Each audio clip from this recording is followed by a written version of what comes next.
Yo, bon, vous l'avez vu dans la présentation et vous le voyez maintenant. On parle cette semaine d'un petit one-shot, enfin un gros one-shot, qui est sorti chez Glénat il y a pas longtemps, il y a un mois ou deux, je crois, peut-être même moins que ça, qui s'appelle Les âmes enflammées par Tsuru Ringo Starr. Alors j'imagine que c'est un pseudo, ou alors en tout cas, elle a transformé son nom pour que ça ressemble au batteur des Beatles, pour ceux qui connaissent. Et donc, ouais, Les âmes enflammées, c'est un gros one-shot, comme je disais, qui fait un peu plus de 400 pages, qui est assez épais et qui est grand format. Une belle édition de Glénat, avec une belle couverture également. Ça en a un peu parlé, mais pas tant que ça. Alors qu'il avait un peu tout pour être un manga phénomène, entre guillemets, sur Twitter. Je dis Twitter parce que c'est beaucoup là-dessus que se passe l'actualité manga en France. Et d'ailleurs, j'ouvre avec un sujet un peu hors sujet, justement, mais il y a un truc. Actuellement en France, il sort tellement de mangas et il y a tellement de gens qui en parlent, y compris moi, hein, je participe au problème d'une certaine façon, bien que je pense l'éviter un peu en ne faisant pas que de l'actualité dans ce dont je traite. Mais il y a un truc, en fait, il y a tellement de sorties toutes les semaines, hein, il y a une actualité tellement foisonnante qu'on en vient à une espèce de boulimie où à peine les mangas sont sortis que moi sur Twitter, j'en peux plus de voir des tweets comme ça, de gens qui demandent, enfin qui demandent à personne en particulier, mais qui disent quand est-ce qu'un éditeur français va enfin se pencher sur tel ou tel titre qui est publié au Japon et qui n'est pas encore publié en France, alors qu'en fait, il sort déjà genre des centaines de mangas par mois, quoi.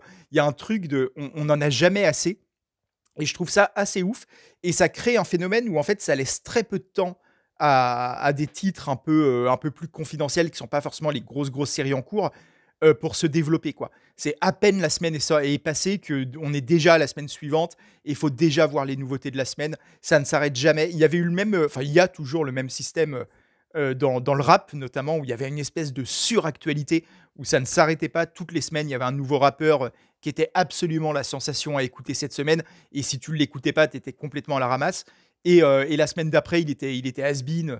Et là, il y a un peu ça, je trouve, avec les mangas aussi, quoi, où il y a un truc, ça ne s'arrête jamais. Et ça laisse très peu de temps, ouais, aux mangas de se faire leur trou. Et il y a eu un peu ça avec Les âmes enflammées, parce qu'au tout début, à sa sortie, ça en a un petit peu parlé. Et on arrive 2 semaines plus tard, il n'y a plus personne qui en parle. C'est un truc du passé, ça passe pour un vieux truc alors que ça date d'il y a un mois. Et donc voilà, donc c'était l'occasion de le remettre un petit peu sur le tapis. Les âmes enflammées, donc c'est un one shot, comme je disais, qui est un recueil d'histoires courtes, mais d'histoires courtes qui se suivent, on va dire, en tout cas qui ont un fil rouge. On va suivre en fait des portraits de personnages assez divers, principalement des femmes, mais pas que, qui évoluent dans un Tokyo moderne et qui vont en fait se confronter à des difficultés sociales, sociétales. C'est beaucoup lié au sexisme, pas que non plus, mais pas mal au sexisme, aux représentations de genre également. Ça va parler un petit peu, pas tout à fait de transidentité, mais bah, quoi que si, il y a une histoire qui en parle assez frontalement. Ça va parler de carrière, de travail, de rapport au travail, rapport au couple, de plein de choses comme ça, sur des chapitres assez courts qui doivent faire une quarantaine de pages à chaque fois, avec un style graphique, c'est marrant, qui évolue au fil du manga. Là, vous voyez, c'est un des premiers chapitres avec un style, un trait beaucoup plus gras de la part de Tsuru Ringo Starr. Là où sur les chapitres plutôt vers la fin, on a un trait plus fin, justement. Vous voyez, il y a une vraie évolution, parce que les chapitres au Japon étaient publiés sur Internet, sur un site Internet, et donc la publication de toute la série a duré un petit moment. Donc son style a eu le temps d'évoluer. Le point commun de toutes ces histoires, déjà, c'est qu'on va croiser les personnages, c'est-à-dire que le perso principal d'une histoire va devenir le perso secondaire d'une histoire un peu plus loin, ou vice-versa, on l'a déjà vu en perso secondaire et il devient perso principal. Et le perso fil rouge, c'est ce personnage-là que vous voyez à droite, qui est une espèce de créature paranormale, qui a une forme de loup noir enflammé comme ça, et qui, hop, vous le voyez bien là, et qui se transforme en humain et qui va voir, en fait, qui cherche, voilà, Ronnie, je vous le filme un peu, qui va chercher des personnes dont il pense que l'âme est enflammée ou est en train de s'éteindre. Je sais pas ce qu'il a sur le nez là. Qu'est-ce que t'as? C'est un bout de plastique. Ronnie avait un bout de plastique sur le nez. Voilà, c'est très intéressant. Et oui, et donc ce personnage paranormal, surnaturel, va essayer d'éveiller les âmes des gens qui croisent, pour leur permettre de sortir des problèmes, de se sortir du problème majeur de leur vie, qui peut être, comme on dit, un problème de sexisme dans son couple. C'est la première histoire. Une femme qui trouve que son mari l'assigne à un rôle de femme au foyer qui doit tout faire, dont elle ne se satisfait pas. Donc elle s'initie un peu au féminisme. Vous voyez, elle va lire des livres, elle va voir un peu tout ça. Il y a des problèmes par rapport au travail, des problèmes par rapport à la famille, des problèmes de représentation de genre. Le personnage qu'on voit là, ce garçon, qui est un garçon qui aime se maquiller. Et donc, c'est pas très bien accepté. Il en a honte, voilà. Et donc, la créature va l'aider à s'accepter et va se transformer un peu comme ça dans une espèce de forme divine. C'est un yokai, quoi, en fait. Hein. C'est une créature surnaturelle. Et voilà, donc ça va créer le fil rouge de toutes ces histoires. Ce personnage sert un peu de prétexte pour articuler les histoires les unes avec les autres. C'est un manga que j'ai mis un peu de temps à lire parce qu'au début, je le trouvais un peu poussif. Un peu. Déjà, il y a un petit côté, quand vous êtes vous-même sensibilisé à ces questions-là, sur les représentations de genre, sur le sexisme notamment, euh, il y a un côté 101, hein, comme on dit, c'est-à-dire c'est quand même la porte d'entrée. C'est pas très très poussé sur ces réflexions-là. La première histoire, comme je vous disais, sur ce couple où il y a vraiment une répartition très très genrée des rôles à la maison, ça parle un peu de charge mentale, hein, c'est un terme qu'on a appris à connaître ces dernières années. C'est très c'est pas cliché parce que l'histoire existe, parle d'un phénomène qui existe dans beaucoup de couples, mais c'est très de base, si je puis dire. C'est très initiatique pour le lecteur. Si vous vous arrêtez à ça, vous n'êtes pas allé très très loin dans la réflexion. Et donc j'avais un peu peur de ça, c'est-à-dire que les histoires ont un petit côté naïf, un petit côté ça va pas très loin. Et surtout, ce qui me dérangeait, c'est que sur les premières histoires, il y a un côté où je trouvais que les personnages n'existaient pas beaucoup et étaient principalement des prétextes aux propos.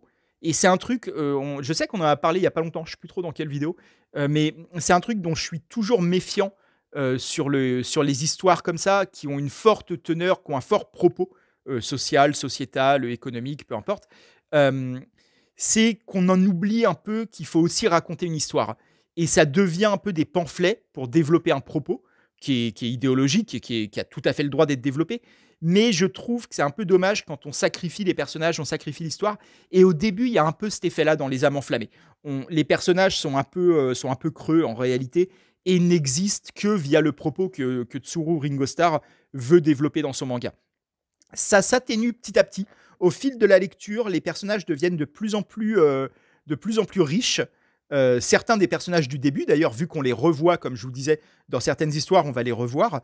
Par exemple, la fille du tout premier chapitre, qu'on voit au départ comme mère au foyer, on va la redécouvrir assez longtemps après comme employée dans un bureau que dirige cette femme, qui est le personnage principal de ce chapitre-là, et qui a comme employée cette femme du premier chapitre. Donc, va y avoir des croisements comme ça, les persos vont s'enrichir, et puis les personnages principaux à chaque chapitre sont un peu de plus en plus intéressants.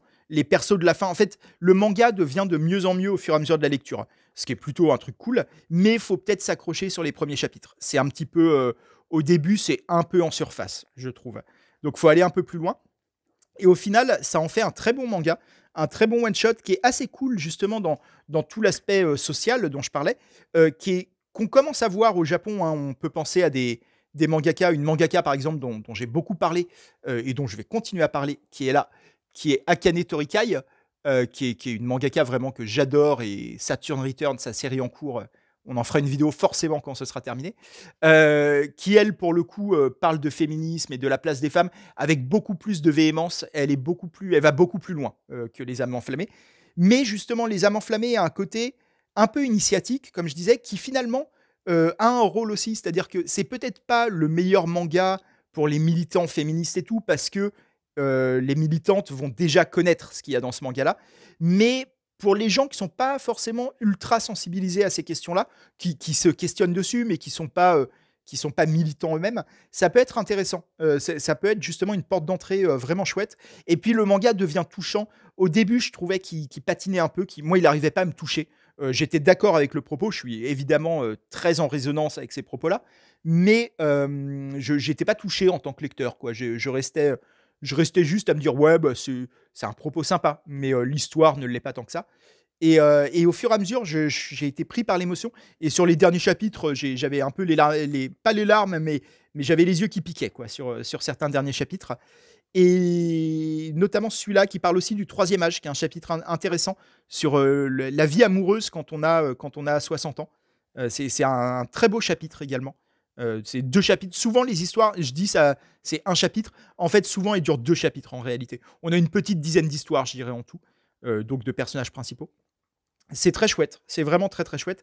Le dessin, comme vous le voyez, est assez particulier aussi. Alors moi, j'ai pas été très fan de ce dessin-là, mais c'est un dessin qui est intéressant parce qu'il n'a pas exactement, en tout cas pas tout le temps, le trait classique de ce qu'on attend d'un manga.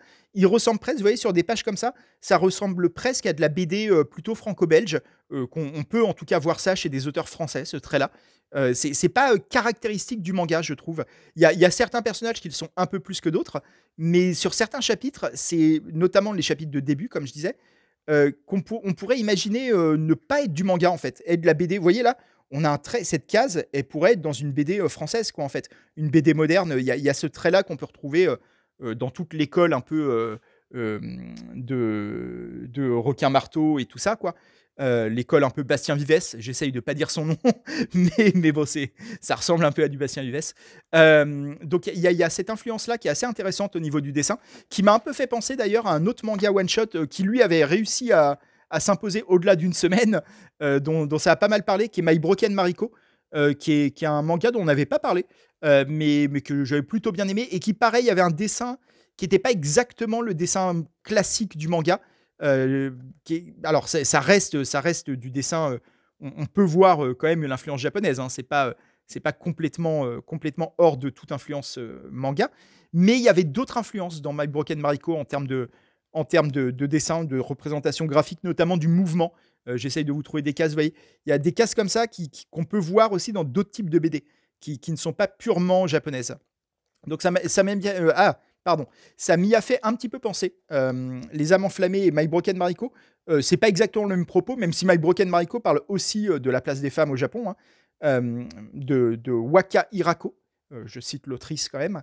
L'autrice ou l'auteur? Non, je crois que c'est une autrice, hein, My Broken Mariko. J'ai pas vérifié avant. À vérifier. Je suis toujours très prudent avec ça depuis que j'ai fait une erreur. Mais en tout cas, oui, Les âmes enflammées m'a rappelé un petit peu ça. Et m'avait rappelé aussi un roman que j'ai. Enfin, un roman. Un recueil de nouvelles que j'ai lu récemment, qui s'appelle Amour au pluriel, enfin le S est entre parenthèses, écrit par Tess Alexandre et illustré par Camille Deschiens. Et c'est un roman enfin c'est un livre qui est sorti il y a un an, au moins un an, peut-être un an et demi. J'avais rencontré en fait Tess Alexandre parce que l'année dernière j'avais été invité par le journal Libération, le quotidien, qui tous les ans fait un numéro spécial début décembre. C'était il y a quasiment un an jour pour jour. Où tous les articles sont écrits par des auteurs jeunesse. C'est le numéro spécial auteur jeunesse, quoi. Et qui est en partenariat avec le Salon du Livre de Montreuil, qui est le gros salon annuel de la littérature jeunesse. Et j'y avais été invité à écrire un article. J'avais écrit un long article sur le militantisme violent, le militantisme de casse. Ça avait même fait la couverture, enfin c'était l'article principal du journal, donc j'étais content. Et Tess Alexandre était également invitée à écrire un article dedans, et donc je l'avais découverte à ce moment-là, on avait sympathisé, on n'est pas devenus amis, on se connaît pas, mais on s'était bien entendu ce jour-là, quand on était tous allés à la rédaction du journal. C'était une très chouette journée de voir le fonctionnement d'un quotidien de l'intérieur. Et donc, anecdote personnelle mise à part, Tess Alexandre a écrit ce livre, Amour, qui est un ensemble de courts textes, vous voyez, qui font 1, 2, 3, 4 pages. Alors, c'est pas millimétré, hein. Il y en a qui font un peu plus, un peu moins, mais c'est des textes très courts, à chaque fois illustrés donc, par Camille Deschiens, et qui sont, ça m'a fait penser aux âmes enflammées, parce que c'est aussi un peu des instantanés de vie, souvent des vies qui recouvrent un problème social, pas toujours, mais ça parle également de féminisme, de transidentité, d'homosexualité, de choses comme ça. Et ça en parle assez joliment. L'écriture de Tess est très belle. Et c'est des tout petits textes. Donc ça m'a fait aussi penser aux âmes enflammées. C'est-à-dire c'est pas des personnages très développés dans Amour. C'est vraiment, on les voit que via le prisme d'une scène, comment dire, d'une relation à un problème, d'une relation à un couple. Ça ne parle que d'histoire d'amour, en fait, d'histoire de couple, avant, après, pendant. avec des tonalités assez différentes, des problématiques assez différentes. Mais c'est pareil, c'est un livre très intéressant à lire, qui recouvre beaucoup de problèmes sociaux et qui essaye de les transformer en histoire personnelle, de créer des individus à partir de ces thématiques. Donc c'est pareil, je le rapproche aussi des âmes enflammées, plutôt dans le propos que dans le dessin, pour le coup, même s'il est illustré. Voilà, ce trio de livres me paraît avoir des liens entre eux. Et Les âmes enflammées est vraiment chouette parce que, outre présenter des problèmes et présenter des situations douloureuses enfin, pour les personnages, c'est aussi un livre très proactif, enfin, c'est un manga très proactif qui propose des solutions, en fait, qui voit des personnages essayer de se sortir de leurs problèmes, justement. Et c'est ça qui est intéressant. C'est pas juste un panorama de ce qui va pas dans la société, c'est aussi de comment améliorer les choses, au moins à son échelle. Et c'est d'ailleurs le titre, Les âmes enflammées, et ce personnage du yokai comme ça qui vient les aider, c'est trouver des solutions, garder son âme enflammée justement, et ne pas se laisser submerger par les difficultés qu'on vit, par les obstacles qu'il y a sur notre route. Et c'est là-dedans qu'il est le meilleur finalement, ce manga-là.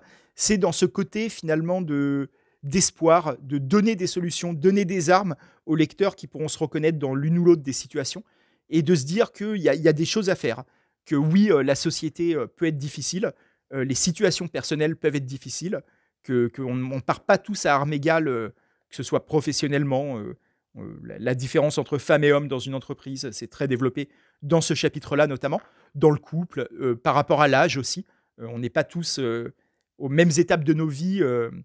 Enfin, disons qu'on n'a pas tous les mêmes possibilités suivant l'étape de notre vie à laquelle on est. Il y a plein de choses comme ça.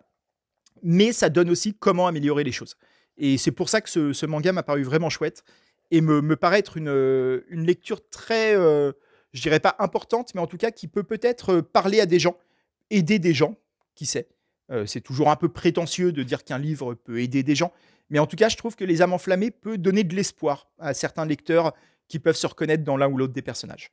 Voilà, j'espère que ça vous a intéressé. J'espère que ça redonnera un peu de vie à ce manga qu'il mérite et qui fait partie des dizaines de mangas toutes les semaines qui sont enterrés sous le poids des nouveautés, à peine sortis, à peine oubliés, enfin aussitôt oubliés.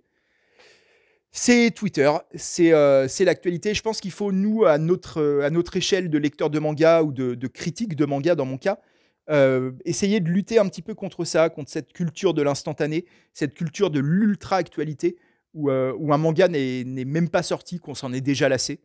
Euh, c'est quand même des œuvres, des histoires, des dessins, des personnages derrière lesquels il y a des artistes qui ont travaillé des années, des mois sur ce qu'on est en train de lire, et n'en faire qu'un produit de consommation où il faut lire le plus de mangas possible dans la semaine et il faut absolument être au courant de toutes les sorties, me paraît déjà assez irrespectueux de leur travail. Et en plus, même par rapport à nous-mêmes, ça me paraît être un truc euh, assez nul en fait à faire vis-à-vis de ce qu'on appelle des produits culturels. C'est-à-dire justement transformer la culture, transformer l'art en pur produit, en pure consommation, et en avoir un rapport boulimique à ce truc-là. Je trouve que c'est pas très beau ce qui se développe autour du manga en ce moment, qui est lié aussi à son succès. Hein. C'est la rançon du succès. Mais peut-être que là, il faut un peu lever le pied, un peu prendre le temps d'apprécier ce qu'on lit et de trouver ce que ça fait en nous ou pas. Il y a des mangas aussi qui ne font rien en nous, hein, tout à fait. Il y a des... Tout n'est pas bon. Ça ne veut pas dire que chaque manga mérite absolument notre plus grande attention. Mais peut-être en tout cas donner à chaque œuvre qu'on lit, qu'on voit, qu'on écoute, ce qu'on veut, un peu d'attention réelle et pas juste le rajouter sur notre liste manga collect. Vous voyez ce que je veux dire? Je vous remercie. On se dit à la semaine prochaine. Je ne sais pas encore pourquoi. Euh, à bientôt. Prenez soin de vous.